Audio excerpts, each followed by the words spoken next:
खुदा बाप और बेटे और उल कुदुस के नाम से आमीन। बहार कॉलोनी कोट लखपत लाहौर से मैं एंड्रू इसाक आपकी खिदमत में हाजिर हूँ। मसीह में आप सब की सलामती हो। मेरे अजीज़ों, आइए हम खुदावंद अपने खुदा का शुक्र करें जिसने आज का ये खूबसूरत दिन हमारी ज़िंदगी में बढ़ा दिया। तो आइए अजीज़ों, हम आज के दिन का आगाज़ बाइबल मुक़द्दस में से पाकमा कैथोलिक कलीसिया की चुनी हुई तलावतों से करते हैं। ये मेरा चुना हुआ वसीला है कि मेरा नाम गैर कौमों पर ज़ाहिर करे। हमारे लिए आज की पहली तलावत रसूलों के अमाल उसका 9वां बाब पहली आयत से लेकर 20वीं आयत तक। शाऊल हनूज खुदावंद के शागिर्दों के धमकाने और कत्ल करने का दम मारता हुआ काहिन आज़म के यहाँ गया और उससे दमिश्क के इबादत खानों के लिए इस मजमून के ख़त मांगे कि जिन्हें वो इस तरीक़ पर पाए, खा मर्द खा जन, उन्हें बांध कर यरूशलेम में लाए। और जब वो सफ़र करते करते दमिश्क के नज़दीक पहुंचा तो यूं हुआ कि यकबारगी आसमान से एक नूर उसके गिर्द आ चमका और वो ज़मीन पर गिर पड़ा और उसे एक आवाज़ यूं कहते सुनाई दी कि शाऊल शाऊल, तू मुझे क्यों ईज़ा देता है। उसने कहा, ए खुदावंद, तू कौन है। उसने कहा, मैं यीशु हूँ जिसे तू ईज़ा देता है। मगर उठ और शहर में जा और जो तुझे करना होगा वो तुझे बताया जाएगा। जो आदमी उसके हमराह थे वो हैरान होकर खड़े रह गए, क्योंकि आवाज़ तो सुनते थे मगर किसी को देखते ना थे।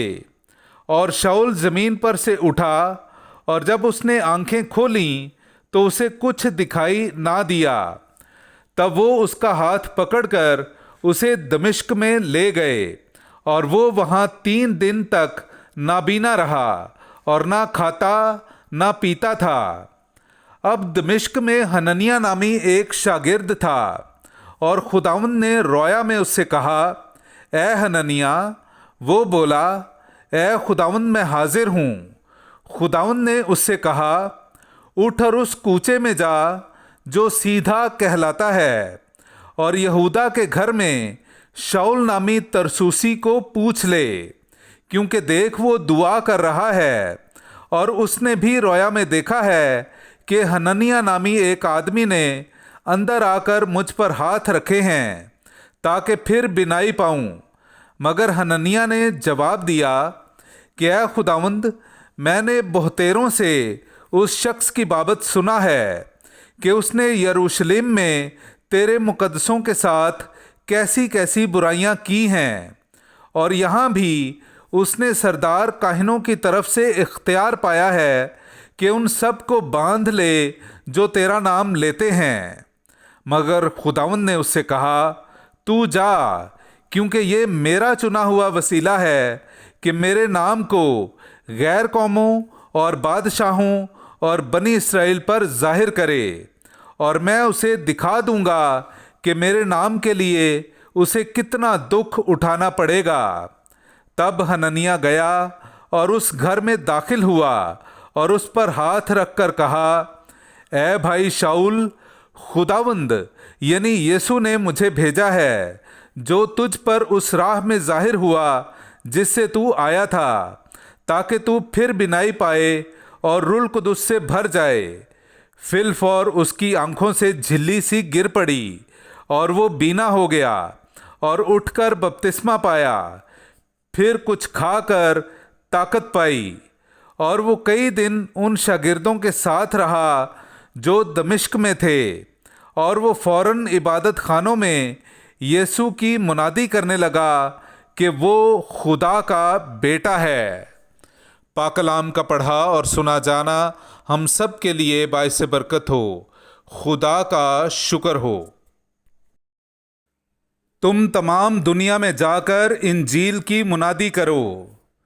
मेरे अजीज़ों, आइए हम खुदावंद अपने खुदा की हम्द व तारीफ़ करें।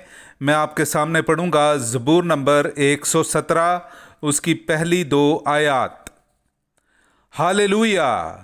اے سب قوموں خداوند کی حمد کرو، اے سب امتوں اس کی توصیف کرو، کیونکہ اس کی رحمت ہم پر استوار ہے اور خداوند کی وفا ابد تک قائم ہے۔ پاک کلام کا پڑھا اور سنا جانا ہم سب کے لیے باعث برکت ہو۔ خدا کا شکر ہو۔ نعرہ حمد۔ یہ ضرور تھا کہ المسیح دکھ اٹھائے اور اسی طرح اپنے جلال میں داخل ہو۔ ہاللویا۔ میرے عزیزو، آئیے ہم آج کا انجیلی اقتباس سنتے ہیں۔ انجیل مقدس بامطابق مقدس یوحنا، اس کا 6 باب 52ویں آیت سے لے کر 59ویں آیت تک۔